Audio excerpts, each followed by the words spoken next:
God's chosen ones. You passed the breaking point now. Heaven is releasing what it hid. God's chosen one, stop scrolling. This is not a video. This is a divine interruption. You didn't stumble here. Heaven summoned you. Because what tried to destroy you didn't. What should have broken you bowed instead. And now heaven is responding. You passed what crushed others. You stayed when leaving would have made more sense. And now you are not just surviving. You are rising, crowned, called, and commissioned. If your soul whispered yes when your strength said quit, type 999 in the comments. This is your confirmation. You were never forgotten. You were chosen. The night you didn't break. There was a night you don't talk about anymore. Not because you've forgotten it, but because something in you shattered there. You were in the room, but not really. Lights off, phone face down. The kind of silence that makes the air feel heavier. The kind of stillness where even your tears made no sound. You remember how your body trembled not from fear, but from exhaustion. Spiritual, emotional, the kind of tired no nap could fix. You whispered a prayer you didn't even believe anymore.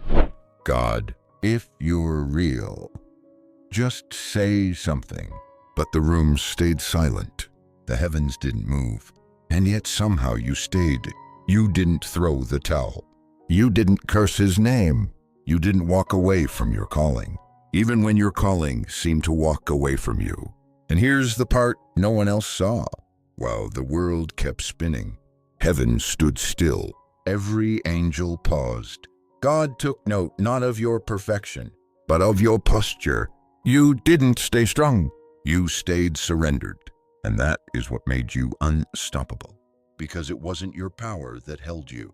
It was his hand beneath the breaking. And now, chosen one, everything is shifting.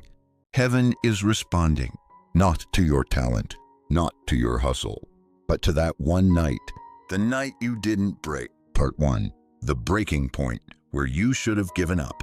No one knew you were breaking, not your friends. Not your family, not even the ones who swore they could feel your spirit from a mile away. Because breaking doesn't always scream. Sometimes it folds laundry in silence. Sometimes it smiles at church while bleeding inside. Sometimes it says, I'm fine, when everything inside is drowning.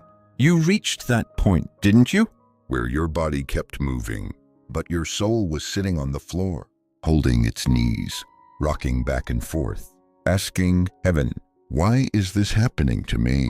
There was a moment, maybe months ago, maybe years, when everything should have fallen apart. The pressure, the silence, the closed doors, the betrayal, the loss, the storm that seemed to target you on purpose. And you thought it meant you failed. You thought God left, but he hadn't left. He was watching. Not with anger, but with tears in his eyes, because he knew you were passing the test. You didn't know it was a test. Did you? You thought it was life falling apart. You thought it was karma or punishment or generational bad luck. But no, it was a divine exam designed not to crush you, but to crown you. The breaking point was the place he waited to see. Will you worship me when there's no music? Will you still believe me when nothing makes sense? Will you stay when everything tells you to run? And you did. You stayed. Not perfectly, not proudly, but quietly. And that quiet was louder than any sermon. Because that's the secret of God's chosen ones. They don't always shine. They survive. They crawl across the floor of spiritual fire and whisper, still, I believe, not because they're strong, but because something eternal is holding them up from beneath. And maybe that's you. Maybe that's what you did. That one night when your heart shattered and your faith was flickering like the last candle in the room. But you didn't walk away. You passed the breaking point. And what no one saw in that moment, heaven recorded in full. Every tear, every whisper, every moment you kept showing up, even when your hope stayed in bed. The reward doesn't come because you were perfect. It comes because you didn't quit. That's what the enemy underestimated. He thought you'd walk away. He thought the storm would drown you. He thought the silence would convince you that God was gone. But all it did was deepen your roots. And now the shift has already begun. You may not feel it. You may not see it. But in the spirit realm, your name has been whispered, not in judgment, not in warning, but in divine approval. Heaven has marked you, and that mark didn't come through applause. It came through pain. So if you feel the weight of this, if this feels like your story, pause and let your soul say it. Past the breaking point. Let it echo through every shadow you've walked through. Because what happens next won't be natural. It will be unprecedented. This wasn't your finish line. It was your crowning. What did you survive that no one ever celebrated? Part 2. Crowned in the dark, what no one saw. Heaven did. No spotlight, no trumpet, no one standing around to clap. Just a quiet room, just your worn-out prayers, just you and God, and the breaking that wouldn't end. That's where your crown was forged. Not on a stage, not in a pulpit, but in silence. You didn't even realize it at the time. Did you? That night, you almost gave up. When you laid in bed, staring at the ceiling, asking God if you even mattered. You thought he was ignoring you, but he was documenting you. Every decision to stay, every unseen act of worship, every time you honored him while wounded. Heaven was recording what earth dismissed. They didn't see you give when you didn't have enough for yourself. They didn't see you forgive when they never even apologized. They didn't see you show up when your heart was too heavy to stand. But God saw, and the crown you wear now, it's not made of gold. It's made of glory. Glory earned in dark places. Glory that drips with oil of endurance. Glory that hell cannot counterfeit. You were crowned in a place no camera captured. Not because of performance, but because of posture. While others posted their process, you pressed in private. While others begged to be seen, you stayed hidden on purpose. You didn't need applause. You needed assurance. And now that assurance is manifesting. God's chosen ones aren't crowned when people cheer. They're crowned when no one claps, and they still kneel. You didn't demand position. You waited in submission. And that's why this next season won't look like favor. It will look like fulfillment. You didn't skip steps. You were being sealed. You didn't miss your turn. You were being mantled, because crowns like this only rest on those who passed through pain and came out with their praise intact. That's why certain doors are opening now. Not because you earned it with effort, but because you proved it in private. You worshiped when no one was watching. You gave when it didn't make sense. You stayed when walking away felt holy. And in doing so, you activated something few ever touch. The crown that comes from hidden obedience. If no one ever saw what you did for God, would you still do it? Let your spirit answer. Because the crown you now carry, it didn't come from being seen. It came from being faithful when no one was looking. Part 3. Crushed but crowned to the fire that refined you. There's something different about you now. It's not louder, it's deeper. A quiet strength, a steadiness in your eyes, a stillness in your spirit that only the fire can create. Because you didn't just walk through the fire. You were forged in it. There are stories you don't even tell. Not because they're too painful, but because they're too sacred. You've cried the kind of tears that make heaven stand still. You've felt grief gnaw at your chest in the kind of way that no word can mend. And yet somehow, instead of growing bitter, you grew bold. Not the kind of boldness that shouts, but the kind that walks into rooms and shifts the atmosphere without a sound. Because when you've survived the fire, you carry it. No one can imitate it. No one can fake it. And hell knows it when you speak. This one's been through something. This one carries weight. This one burns with glory. They thought the fire would consume you, They didn't realize it would complete you, because it burned off what couldn't go with you.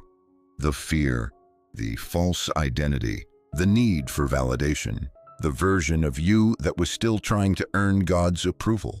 Is God burned, purged, refined. The fire was never meant to destroy you.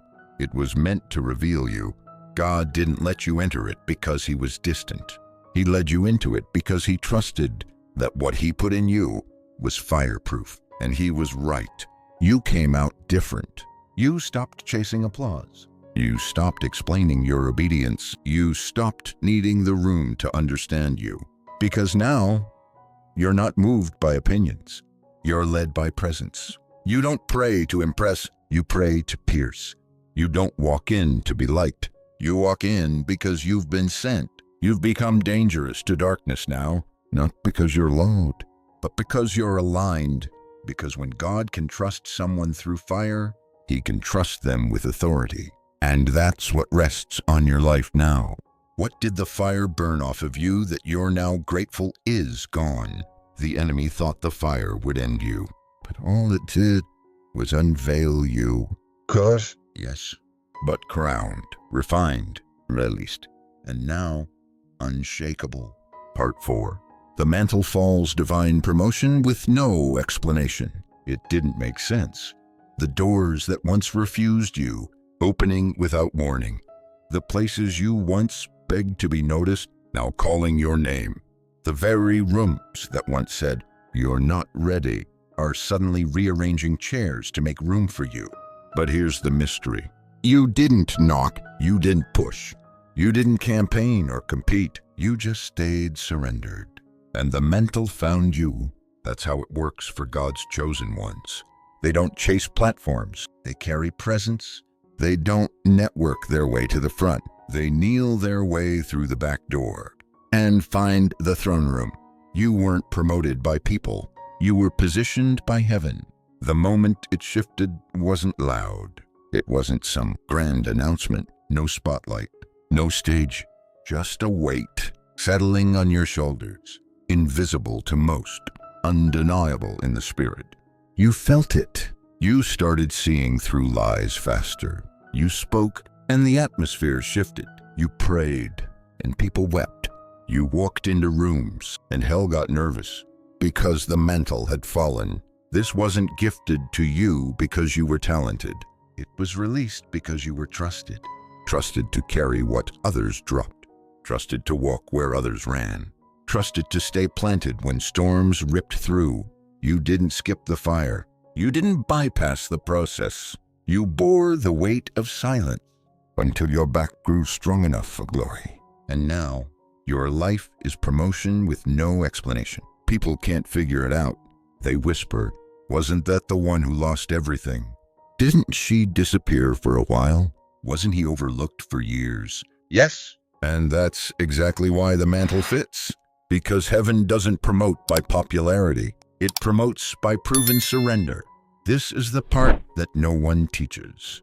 That the mantle doesn't always fall on the loudest. It falls on the last one still standing at the riverbank. The one who stayed when it was dry. The one who followed when there was no reward. Just like Elisha, he didn't take Elijah's seat. He caught his cloak. He stayed when others left. He endured the journey. And when the chariot came, the mantle fell. You were that one. The one who stayed. The one who refused to quit. The one who endured the in-between. And now, without begging, without forcing, you wear something holy. It's not a badge. It's a burden. A beautiful one. A weight that comes with weeping, but also with wonders. What space in your life just opened, not by your striving, but by God's hand. Don't try to explain it. Don't try to defend it. Just wear it. The mantle doesn't need approval. It already came with an assignment. And when you walk into rooms now, you won't just be seen, you'll be sent. Part 5. The resurrection of what you buried in tears. There was something you buried. Something holy, something too tender to name out loud anymore. You used to pray about it. Then you stopped, not out of bitterness, but out of grief. Because when hope gets delayed long enough, even faith starts to whisper, maybe it wasn't meant to be, so you lowered it into the ground. Your calling, your voice, that ministry, that dream you once carried like fire in your chest, you buried it with trembling hands and whispered, God, if this was never from you, take it. But here's what no one ever told you. God doesn't bury dreams. He plants them. You thought it died, but heaven saw it go underground, where roots grew, where motives were purified, where timing was rewired. What looked like loss was actually divine latency, and now the season has shifted. You feel it, don't you? Not as hype, but as holy alignment. That tug? That stirring, that sudden clarity where there used to be confusion. It's not random. It's resurrection. The dream is waking up, but not the version you once clutched. This one is refined, stronger, wiser, heavier with purpose. And this time, you won't carry it with ego. You'll carry it with reverence. This time, you won't rush ahead. You'll walk in step. This time, you won't need to be seen. You'll just need to be sent. God let it rest for a while, not to tease you, but to transform you, because the old you wasn't ready. But the crushed surrendered. Spirit led you. You've been through too much now to idolize the dream. Now you understand. It was never the dream that mattered most. It was the becoming, and you became the kind of vessel who could carry it without cracking under the weight. What you buried in tears, you'll now hold in harvest, but it won't look like what you lost. God doesn't recycle. He resurrects. He brings back things you thought were dead, not in their old form, but in their fulfilled form. And it won't come back with pressure. It will come back with peace. What did you bury in grief that God is now resurrecting in glory? So when you see the fruit begin to grow, don't question it. Don't sabotage it. Don't apologize for it. This is not reward for perfection. It's the harvest of quiet endurance, the overflow of every hidden yes, the fulfillment of every night you whispered, God, I trust you anyway. The dream is alive. The promise still stands. And this time, it's your hands that will carry it. You didn't miss it. You were just being matured enough to hold what's always been yours. Still, I stood. So now, take a breath. Let it settle into your spirit. You didn't just make it. You were marked by what you walked through. Not because you were strong, but because you refused to surrender to silence. You didn't skip the breaking. You didn't edit the fire. You let God write the full story, and that story has weight. The crown on your life now. It wasn't handed to you. It was pressed onto your soul. In nights no one saw. And heaven never looked away. This is your moment of recognition, not from man, but from eternity. Heaven has confirmed what your heart always knew. You are crowned. You are called. You are commissioned. You are trusted. So whisper this aloud or write it below as your witness. Still I stood, because that one line, that's your altar, your war cry, your agreement with God that says, I didn't run, I didn't fold, I didn't let the pain steal my promise. I stood, and that standing shook the heavens. And now, what's coming isn't hype. It's harvest, not because you fought for it, but because you endured for it.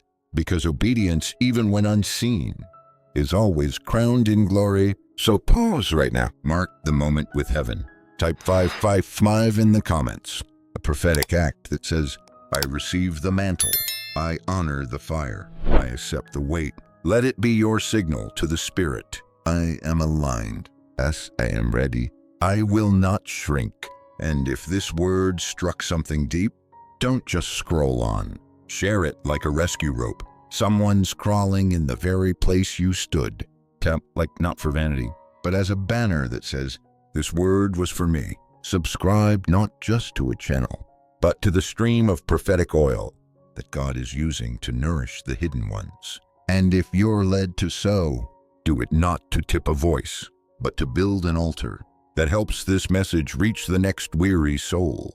Because this wasn't just a video, this was a visitation. And now the heavens echo what your spirit already knows. You didn't just survive, you were summoned. You are seen. You are chosen. And now it begins.